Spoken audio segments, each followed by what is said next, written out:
of porcelain and items here that all come from London. And what I found interesting about talking to Roy there is the fact once you get down in the mud and start excavating, you don't find anything about the people who shaped history, but the people who actually lived the history, just everyday people who actually lived it. And there's something in there, this power of place, about that continuity. Suddenly it's not something distant, someone in a textbook that was a great name that has a statue to him, but someone that just lived everyday life. And somehow you feel much more of a connection there when you've held a pot that someone's weeding or drunk from, but hopefully not both. Actually, talking of drinking, I wonder what Steve is up to. Coming up, I draw the short straw as I sample some gourmet Tudor food. I'm never ever going to say anything about the wife's cooking, ever.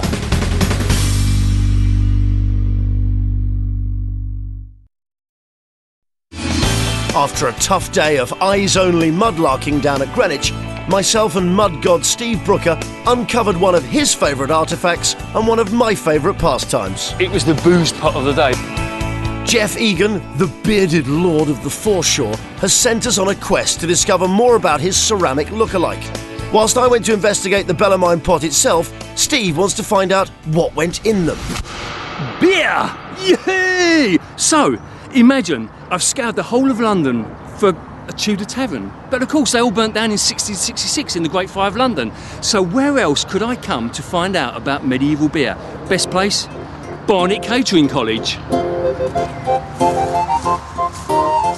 I've heard that Tudors used to drink beer morning, noon and night, and I want to find out more. Kathy, how do we actually make Tudor beer? Well, first of all, you have to boil the water. Then we're going to add our grain. So that's barley. It's been left to ferment in a warm room, so it's all cracked, ready to go. Going to put the barley into the water, bring it up to the boil, and then let it steep. So all of the sugar is going to convert into the water, and then after 2 hours, we will then take out the barley, and then you'll add the ale yeast. So how does beer of today, say, differ to what you're going to make us today? Beer of today is a lot heavier, more alcoholic, and we often add things to it like hops to preserve it. Whereas Tudor ale is just made with barley and water. There's no preservatives in it at all, and it goes off very quickly, within about 2 weeks. But they would use other things like herbs to flavour their beer with, things like wormwood and lavender and things like that. So how are we going to flavour your beer today? I think we're going to use lavender today, just to give it a perfumey flavour. Who actually drank beer? Was it everybody, or...? Yeah, it's a drink that everyone's going to drink. The smallest of children to the oldest of people, it's your everyday drink. You would drink the weakest brew, which is roughly the third or fourth brew from the same amount of barley. So it's like using a tea bag in a cup of tea about 4 times. And it's the last one that you're going to drink as your everyday drink. So why wouldn't they have drunk water instead of beer? Well, the water's dirty. Even though we don't quite understand yet about germs and things like that, they do know that eating dirty things, drinking dirty things make you ill. I suppose by boiling it, of course, you're sterilising it. If only they knew. So how much beer does, say, the average adult drink a day?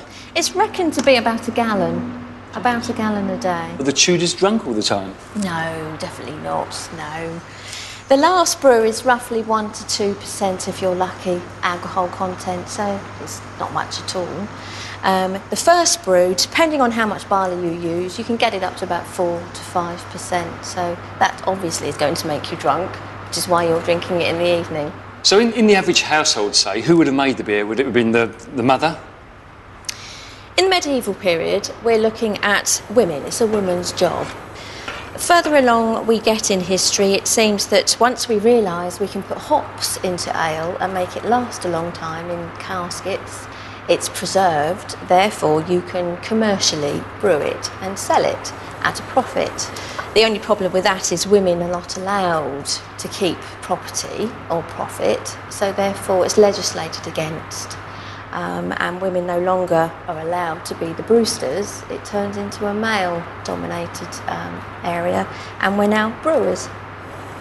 So I've just added the lavender now and stirred it in, and I'm going to leave that to steep for a couple of hours with the lid on and let those flavours and the sugars infuse. And whilst we're waiting, I've prepared a nice bar snack for you. Oh my God. Who would have ate these then?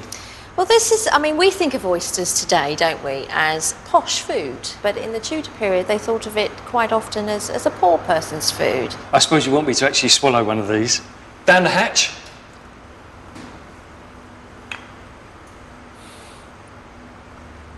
Not good.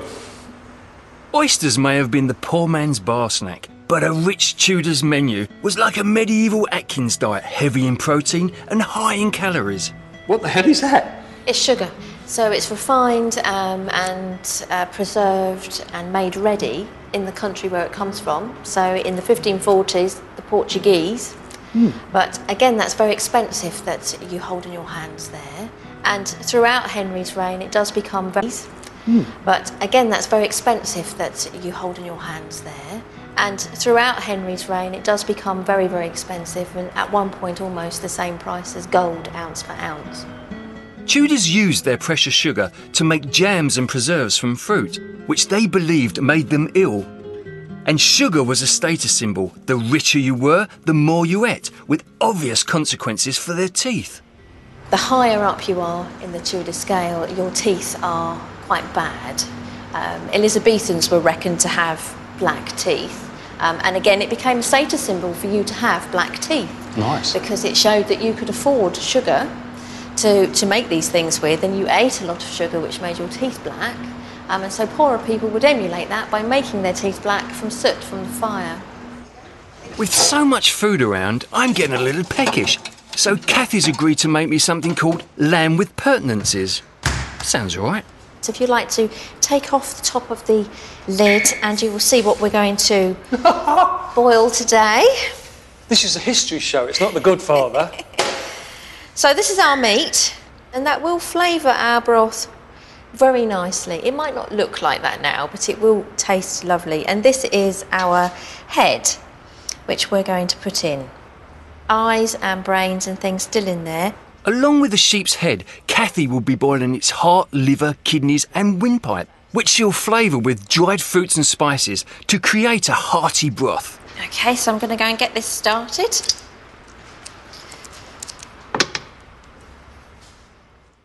After a couple of hours cooking, my boiled sheep's head broth is ready, and all that's left to do is to eat the thing.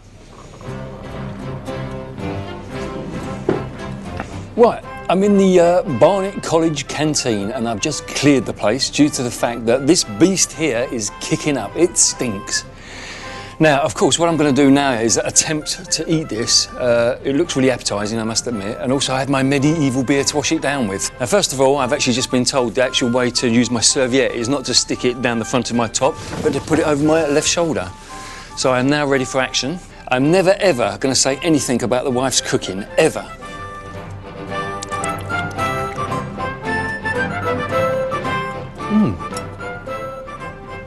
Do you know what? It's not bad. The food itself is good. The beer itself is good. I think it can really catch on. And do you know what, Johnny? I'm going to bring some back for you, mate. It's on its way back to you. Still to come on Mudmen, we get to the bottom of that age-old question, how can one man be so good at finding artefacts if he isn't in league with the devil? He floats! He's a wedge! He's a wedge!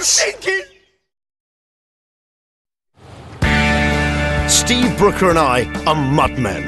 After a morning trawling the foreshore at Greenwich, we were left with a bounty of all things Tudor and gorgeous jugs with a highlight of the day. But aside from holding your beer, the Bellarmine was also used to ward off witches. Using a potent mixture of pea, fingernails, hair and iron pins, the pot would be boiled up on the fire in the hope of boiling the blood of the witch that cursed you. Time for us to find out a little bit more about these so-called agents of Satan. The 16th century was a time of old-world superstition and increasing Protestant fervour. Previously, there had been very few laws against witches, who'd been looked upon benevolently as sort of healers. But that all began to change under the reign of Henry VIII. In 1542, an act was passed making witchcraft a crime, ushering in an era of savage witch hunts. overnight, calamities such as death, plagues and crop failure were no longer natural phenomena, but deemed to be the work of witches. People were paranoid about being possessed or cursed by witchcraft, using myriad of lotions, potions and mumbo-jumbo to protect themselves. Even sometimes the Bellarmine witch pot wouldn't actually protect you. Witches had to go, and death was the only way. She's a witch! Who's a witch? Well, that's what we're going to find out, Brooksy. We're going to find some witches. See if there's any here that we can dunk. I'm not going to get stitched up on this one, am I? Of course you're not, Brooksy. You're not a witch, are I you? always get Although, stitched up. actually, weirdly, and I say this carefully, they weren't always women. They were blokes. Oh, no. There's no stitch up in this, is there? The whole story of witchcraft is all about fear, not just those being accused, but of course those who passionately believe that the devil is near and that these individuals may well have made a pact with the devil. I mean, it's hard for us to understand that now, but there is that really intense atmosphere of horror and fear surrounding that. So what kind of people have been accused of being, you know, a witch? Well, the majority are women, and probably the majority of those are older women, or certainly middle-aged women. But about 20%, I'd say, are men. So it's not a fixed stereotype. It's that the stereotype really is of a witch, of someone who bears malice towards their neighbours. It all comes from the Book of Revelations from the Bible, that there's a whole list of people that they really need to eradicate from England before the second coming, because these people believe the apocalypse is just round the corner. Did they burn them? Fine. No, in England they hanged them. Witchcraft is a felony, and that it's treated like